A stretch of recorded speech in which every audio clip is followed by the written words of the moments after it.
찬송가 288자입니다. 예수로 나의 구주 삼고 성령과 피로서 거듭나니 이 세상에서 내 영혼이 하늘의 영광 누리도다.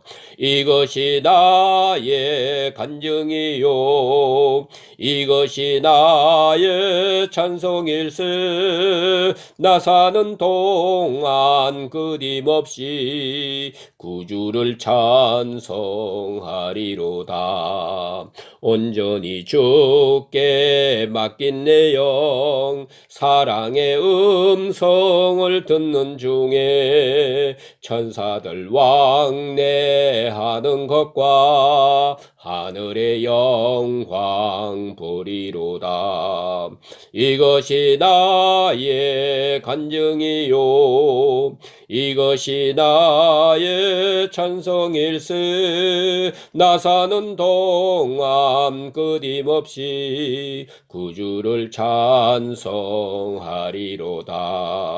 주 안에 기쁨 누림으로 마음의 풍랑이 잔잔하니 세상과 나는 간 곳 없고 구속한 주만 보이도다.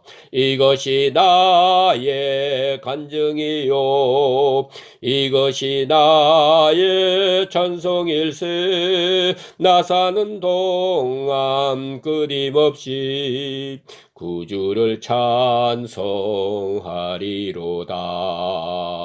아멘. 기도드리겠습니다. 하나님이여, 험한 바다와 같은 이 세상을 살아가는 저희들입니다마는 저희들로 하여 빛을 보며 살게 하시고 빛을 따르며 살게 하시고 또 빛을 전하며 살게 하시는 그 놀라운 은혜를 진심으로 감사합니다. 하나님 아버지, 이 어두운 세상에서 오늘 빛을 찾아 이렇게 주님 앞에 자유롭게 찬송하며 기도하며 이 하루를 시작하게 하시오니 놀라운 은혜를 진심으로 감사합니다. 하나님 아버지, 우리는 때때로 우리에게 주시는 자유가 얼마나 큰 것인가를 모를 때가 많습니다. 우리 스스로가 얼마나 큰 행복한 생을 살고 있는지, 얼마나 특별한 은혜를 누리고 있는지를 잊어버리고 행할 때가 많습니다. 그럼에도 불구하고 꾸짖지 아니하시고 저희들에게 또 은혜를 주시고 사랑하시고 자유케 하시고 또 신령한 세계로 인도하시는 크고 놀라운 축복을 진심으로 감사합나이다. 우리는 때때로 안 된다고 몸부림치고 있지만은 내가 미처 생각하지도 못한 세계에서 내가 구하지도 아니했고 내가 수고도 아니한 일로서 하나님께서 넘치도록 우리에게 채워주시고 필요한 것으로 넉넉하게 해주시는 그 은혜를 진심으로 감사합나이다. 많은 은혜 가운데 살면서도 우리는 감사할 줄 모릅니다. 감사할 줄 모르고 원망과 불평으로 일관하는 저희들이지만은 하나님이여 저희들에게 큰 은혜를 베풀어 주신 것을 감사합니다. 오늘도 주신 말씀을 마음에 깊이 새기면서 승리하는 하루의 삶이 되게 하옵소서. 그리고 하나님, 오늘도 하나님 말씀이 바로 전해지게 하시고 이 말씀을 듣는 모든 이에게 은혜의 시간 되게 하옵소서. 오늘 하루의 모든 삶을 주님께 의탁하옵고 예수님의 이름으로 간절히 감사하며 기도합나이다. 아멘. 계속해서 골로새서 3장 12절에서 14절을 봉독해 드리겠습니다. 12절입니다. 그러므로 너희는 하나님이 택하사 거룩하고 사랑받는 자처럼 긍휼과 자비와 겸손과 온유로 오래 참음을 옷 입고 누가 누구에게 불만이 있거든 서로 용납하여 피차 용서하되 주께서 너희를 용서하신 것 같이 너희도 그리하고 이 모든 것 위에 사랑을 더하라. 이는 온전하게 매는 띠니라. 아멘. 예,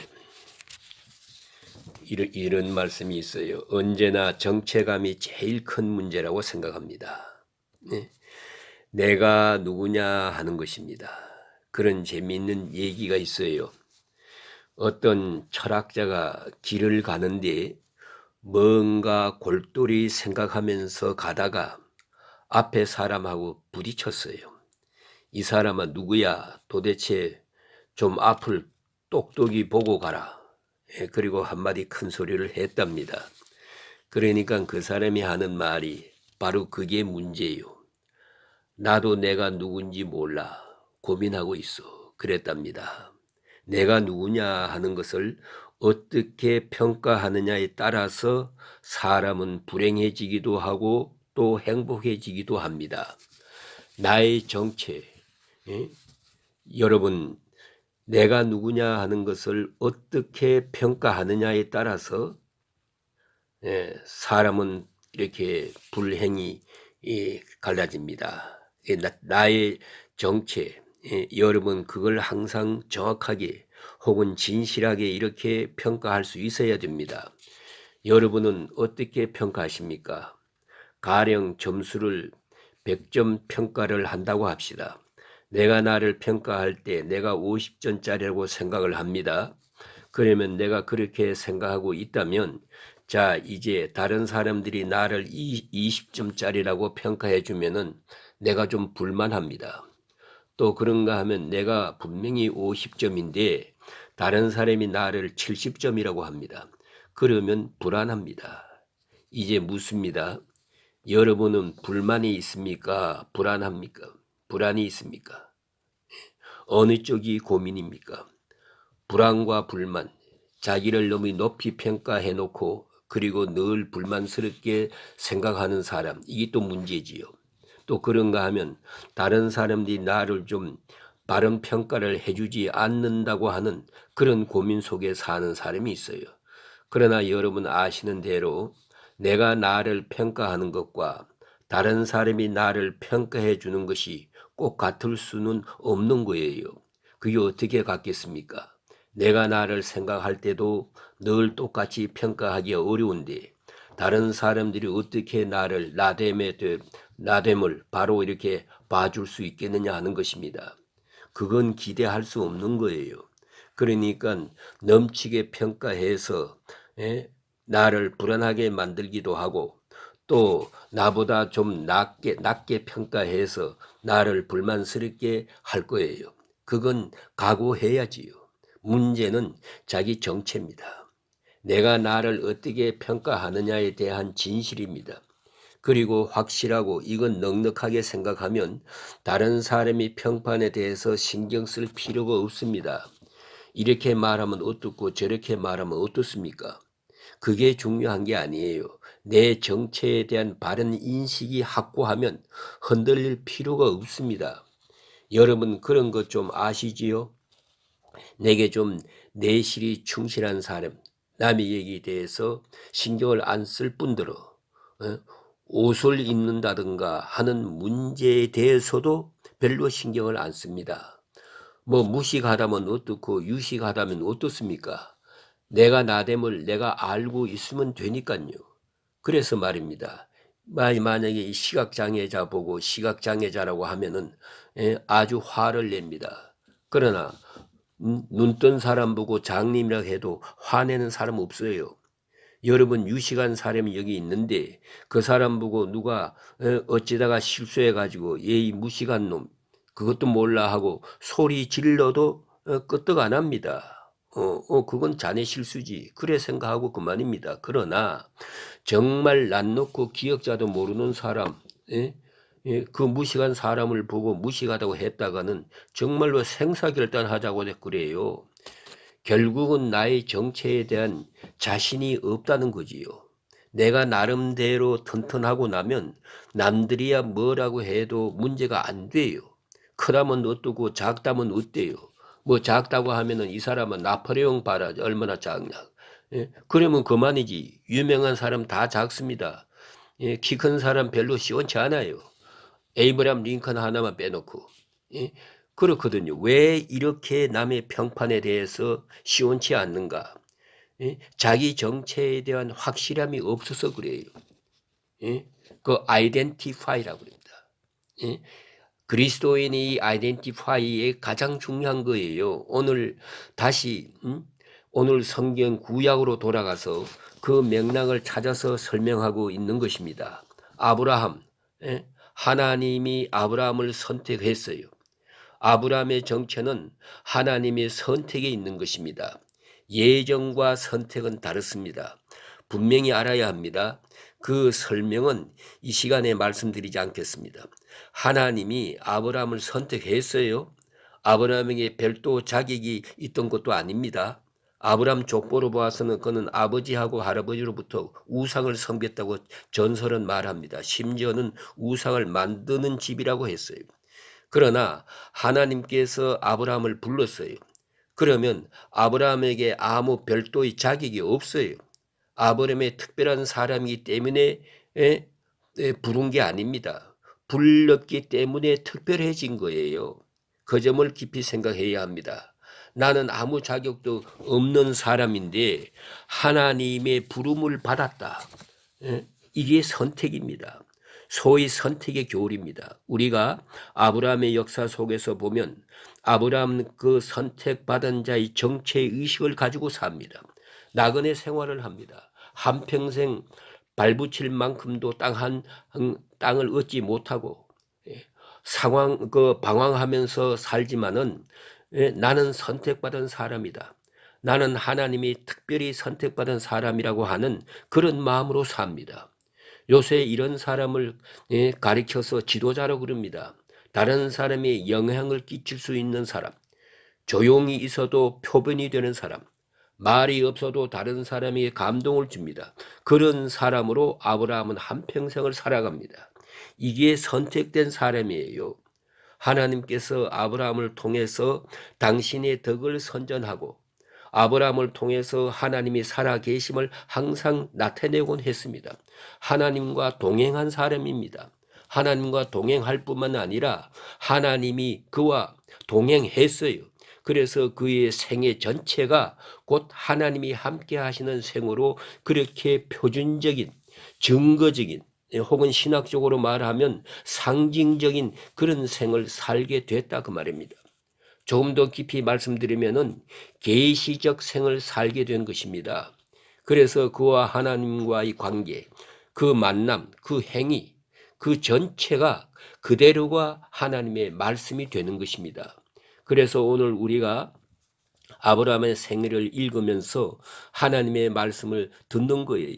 단적으로 말하면, 엄격히 말하면 하나님이 아브라함의 이야기를 성경에서 보면서 아브라함에게 말씀하신 것이 곧 내게 말씀하신 것입니다. 그렇게 성경을 읽어갑니다. 그러니까 아브라함의 생애 전체는 선택받은 자의 생애는 곧 계시적 사건이에요. 계시적 역사라고 하는 것을 알아야 됩니다. 그 속에 무궁무진한 하나님의 말씀이 거기에 담겨져 있는 것입니다. 우리는 그 사건을 들을 때마다 아브라함의 이야기 수없이 들었어요. 한평생 들었어요. 듣고 또 생각하면서 그 속에서 하나님의 말씀을 듣게 되는 것입니다. 동시에 내 자신의 정체를 발견하게 됩니다. 이제 오늘 본문 성경으로 돌아가서 보면 우리 예수 믿는 사람은 세 가지 용어로 세 가지 말로 구별되어 있습니다. 그것이 선택, 거룩, 사랑입니다. 선택받은 자, 거룩한 자, 사랑받은 자, 사랑하는 자. 이 세 가지, 이 세 단어는 그리스도인의 모습입니다. 이게 그리스도의 정체입니다. 선택, 나는 아무 자격이 없어요. 죄인이에요. 죄인의 괴수요. 아무 쓸모가 없는 사람이에요. 하나님께서 나를 일방적으로, 전적으로, 강권적으로 선택했어요. 그래서 선택받은 사람은 늘 생각을 해야지요. 내가 예수 믿었다고 생각 안 해요. 하나님이 나를 믿게 한 거지요. 예? 회개도 내가 회개한 게 아니에요. 하나님이 꼼짝 못하게 회개하도록 만들었어요. 예? 어떻게 할 거예요? 하나님이 내려치는데 제가 어떻게 하노? 이렇게 해서 오늘 여기까지 온 거란 말이에요. 아시겠어요? 그래서 하나님께서 그의 의지로 나를 인도한 것이고 나는 그의 의지에 응답하고 그대로 끌려온 거예요. 그것이 선택받은 자의 고백입니다. 그런 거로 여러분 조심해야 돼요. 선택받았다고 생각할 때 내가 절대로 빗나갈 수가 없어요. 예? 절대 잘못될 수가 없어요. 왜요? 잘못되려고 하면은 또 내려칠 테니까 알아서 하세요. 선택받은 자는 달라요. 그래 가끔 그런 얘기를 들어요. 목사님 나는요 예수 믿어가지고 손해 많이 보았어요. 아주 못된 짓도 좀 하고 싶은데 못하고 좀 어디 좀 못된 짓을 하려고 하면 딱 쳐서 망한다는 거예요. 안 된다는 거예요. 그래 손해 많이 보았대요. 여러분 아셔야 됩니다. 안 믿는 사람은 갖가지 죄를 지으면서도요 당분간 제대로 살아요. 잘 된다고요. 예? 저 끝에 가서는 지옥으로 떨어지지만은 좌우간 세상에서는 그럭저럭 살아요. 예? 그런데 선택받은 자는 안 그래요. 좀 더 민감하게 생각하면은 한 발자국만 옆으로 나가도 당장 내려칩니다. 아주 꼼짝을 못해요. 그걸 알아야 합니다. 그래서 선택받은 나는 하나님의 능력, 하나님의 권능, 하나님의 섭리에 포로되어 가지고 사는 거예요. 그것이 선택받은 자예요. 자, 그런가 하면은 거룩함이란 또 뭐냐? 이 거룩함이란 말은 구별한다는 뜻이에요. 선택받았으니까 선택받지 않는 자와 다르다 이거예요. 다르다. 거룩이 다르는 게 달라야 돼요. 같을 수가 없지요. 저 사람은 마음대로 저렇게 살아야 되지만 우리는 안 돼요. 거룩함이라는 하나님 편으로 구별한다는 뜻이에요. 동시에 하나님께 가깝도록 하나님 편으로 깨끗하다는 뜻이에요. 깨끗함과 구별, 이것이 거룩입니다. 그래서 선택받은 자의 윤리를 한마디로 말하라고 하면은 거룩입니다. 거룩함, 그 속에 무궁무진한 진리가 다 포함되어 있는 것입니다. 거룩함, 그래서 우리는 먹는 것도 자는 것도 행하는 것도 생각하는 것도 다 이렇게 잡스럽게 생각하면 안 돼요. 거룩함을 생각해야 됩니다. 다르다는 것이 선택받은 자의 윤리입니다. 다르게 살아야 돼요. 또 그런가 하면 사랑하는 자처럼 행하라. 이렇게 길게 번역되어 있지만은 아가페 메노일, 헬라 단어입니다. 아가페, 사랑을 받는 자 하는 그런 뜻이에요.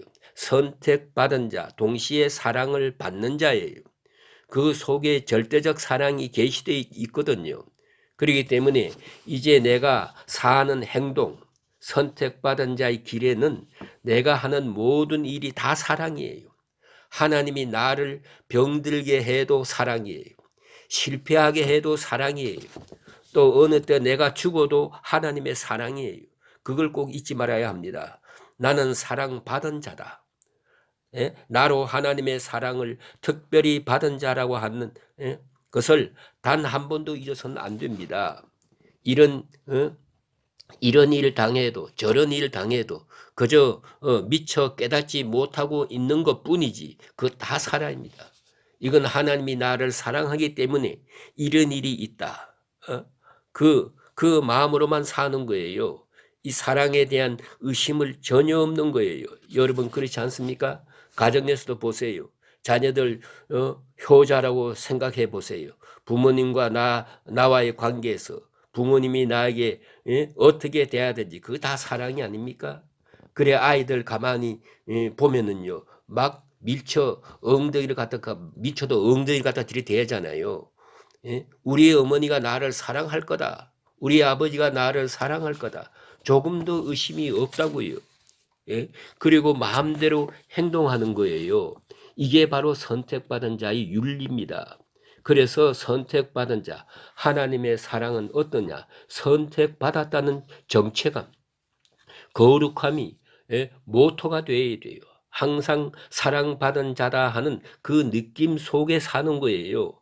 진노 속에 무슨 징계 속에 채찍 속에도 사랑이 있어요. 예? 사랑에 대한 의심은 전혀 있어서는 안 됩니다. 이게 바로 선택받은 자의 윤리입니다. 그러면 이 같은 정체의 확실한 윤리가 설 때에 오늘 성경 말씀에는 이것을 비유해서 말하기를 옷 입는다 그랬어요. 옷 입는다. 이건 당연한 것이지요. 옷이란 말은 오늘과 좀 달라요. 오늘 우리가 마음대로 입을 수 있을 때이지만은 옛날에는 옷이라는 거 신분에 따라 갈아 입었어요. 예. 그래서 양반의 옷도 있고 상민의 옷도 있고 노예의 옷도 있고 귀족의 옷도 있고 왕족의 옷도 있어요. 예? 옛날 옷이라는 신분을 말하는 거예요. 그래서 선택받은 자로 옷 입다 하는 말은 그 전체를 화한다는 뜻이에요. 선택의식으로 화하고 거룩함으로 화하고 사랑받았다는 마음으로 화하는 것이에요. 그래서 에베소 4장 22절 이하에 보면 옛사람을 벗어버리고 새 사람을 입으라 그랬어요. 이것은 새로운 신분을 말하는 것입니다. 그리스도인은 확실한 신분에 살아야 됩니다. 이제 구체적으로 윤리를 말씀하고 있습니다. 이제 이렇게 선택받은 사람의 마음가짐은 어떻게 해야 되느냐 하는 것이에요. 그 첫째가 긍휼하고 불쌍히 여는 마음이 있어야 돼요. 선택받았기 때문에 그 수직적인 사랑에 감동받아서 우리는 남을 긍휼히 여길 줄 알아야 돼요. 아버지 하나님의 사랑을 받았기 때문에 그 사랑으로 내가 이웃을 사랑하는 거예요. 예수님이 마태복음 5장에 말씀하시잖아요. 너희 하늘 아버지의 온전하심 같이 너희도 온전하라. 무슨 말입니까? 하늘 아버지는 악한 자의 밭에도 비를 내리고 착한 사람의 밭에도 비를 내리시느니라. 그런 걸로 하늘 아버지의 온전하심 같이 아버지의 사랑을 받은 사람으로서 이웃을 사랑하라. 긍휼히 여기심이 있는 거예요. 그러니까 이건 수직적인 사랑이거든요. 하향적인 사랑입니다. 당연한 것이지요. 사랑받았으니까 사랑해야지요. 여기 아무 조건이 있을 수가 없습니다. 그래서 긍휼, 자비 이게 다 수직적인 사랑을 말하는 거예요. 수평적 사랑이 아니고 위에서 밑으로 사랑하는 그런 사랑을 말하고 있습니다. 그 다음에 선택받은 자는 온유하고 겸손해야 돼요. 왜요? 내 공로가 아니니까. 내 의가 아니니까. 내가 잘난 것이 아니잖아요. 아무것도 없으니까 그저 겸손과 긍휼 그걸 알아야 합니다. 여러분 마음속에 고민이 있습니까? 있다면 다시 한번 깊이 반성해 보세요. 그건 바로 교만하기 때문입니다. 여러분 마음속에 근심 걱정이 있다면은 그 뿌리가 그 원인이 사건 때문이 아니에요. 누구 때문이 아니에요. 돈 때문이 뭐 때문에 아무것 때문이 아닙니다. 교만하기 때문이에요. 한 번만 더 낮춰보세요. 아무 문제도 없는 거예요.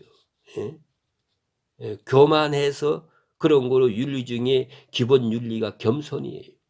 하나님 겸손을 가르쳐 주세요. 나를 겸손하게 해주세요. 이렇게 기도해야 될 것입니다. 그것이 모든 문제의 해결이 될 수 있으니까 마스터 키입니다. 여러분 어떤 경우에도 한번 하나님 나를 겸손하게 해주세요. 정말로 겸손해지는 순간 모든 사람을 다 모든 시험을 다 이길 수 있어요. 선택받은 사람은 선택받은 것이기 때문에 윤리적으로 생각할 수 없고 율법적으로 판정할 수도 없어요. 오직 은혜입니다. 그런 거로 은혜 앞에 겸손할 수밖에 없어요. 오래 참음과 인내, 인내인데 그냥 인내를 말하지 않았어요. 오래 참음. 오래라는 것은 시간적 의미를 말하는 게 아닙니다. 아주 불리한 일에도 참고 아주 억울한 일에도 참고. 왜요? 더 중요한 일이 있으니까. 더 큰 은혜를 생각하고 있기 때문에 이걸 쉽게 참아낼 수가 있어요. 히브리서 12장에 보면은 예수님이 친히 말씀하십니다. 이거 얼마나 중요한 말씀입니까? 십자가를 참으사 그랬어요. 예수님은 십자가를 참았어요. 그게 오래 참는 것입니다. 또 그런가 하면 거역하는 자를 참았어요. 십자가를 지시라고 명령하시는 하나님 명령 앞에 빌라도 앞에서 참았어요. 그런가 하면 사람에 대해서도 베드로 같은 사람도 참았어요. 자기를 배반하는 사람을 보면서 참았어요. 배신하는 자에 대해서도 참았어요. 거역하는 자를 참으셨다. 거기에는 말이 없어요. 잘 참으셨어요. 그리고 오늘 본문에 보니까 서로 용납하고 그랬어요. 주께서 용서하심 같이 용서하라. 용서는 모자랍니다. 사실은요. 그래서 플러스 알파 하나 더 있어야 돼요. 모든 위에 사랑을 다하라. 용서만 가지고 안 돼요. 사랑하라 그랬어요. 아가페 사랑을 하라 그랬어요. 사랑이 모든 것의 승리가 되기 때문이에요. 그래서 그 폴루디엘이라는 분이 있는데 이 스위스의 심리학자입니다. 정신의학자, 정신과의 의사로서 아주 유명한 사람인데 그의 어느 의사의 그 임상 기록이란 책이 있어요. 그 책 속에 나오는 이야기입니다. 악성 빈혈증이 있는 아가씨가 하나 있었는데 그게 참 무려 한 반년 동안을 병원에서 다니면서 이렇게 치료를 했는데 이 빈혈이 낫지를 않아요. 자꾸만 점점 나빠져요. 그래서 의사는 할 수 없이 아무래도 안 되겠소. 병원에 입원하시고 집중적으로 얼마 동안 치료해 봅시다. 그리고 약속했습니다. 이렇게 급한 환자가 약속한 날짜에 오지 않았어. 그래서 이 양반 죽었나 걱정했는데 일주일 만에 환자가 왔어요. 그 얼굴을 보는 건 얼굴을 보자마자 얼굴이 환해요. 다시 한번 이게 재보았더니까 빈혈이 싹 없어졌어요. 아니 6개월 치료해도 낫지 않았던 것이 깨끗이 나았어요. 그게 무슨 일이 있었습니까 하고 물었더니 제가요 오랫동안 미워하던 사람을 며칠 전에 찾아가서 용서했습니다. 이건 임상 기록입니다. 6개월 동안 치료해도 낫지 않았던 그 악성 빈혈증이 미워하던 사람을 가서 용서하고 나니까 단장 효과가 되는 거예요. 그걸 알아야 됩니다. 이와 같이 용서로 하는 것, 또 그 위에 사랑을 더하게 될 때 정신 건강에도 얼마나 도움이 되는 줄 몰라요. 뭐 신앙 생활은 말할 것도 없고 육체적인 건강에도 크게 도움이 되는 거예요. 그런 거로 선택받은 자는 궁휼하고 자비로 겸손하고 온유하고 오래 참고 그리고 용서하고 용서 후에 사랑을 더하라. 이것이 선택받은 자의 윤리입니다. 여기에 자유가 있고 기쁨이 있고 승리가 있는 것입니다. 하는 교훈의 말씀입니다. 이 은혜가 함께 하시길 주의 이름으로 축원합니다.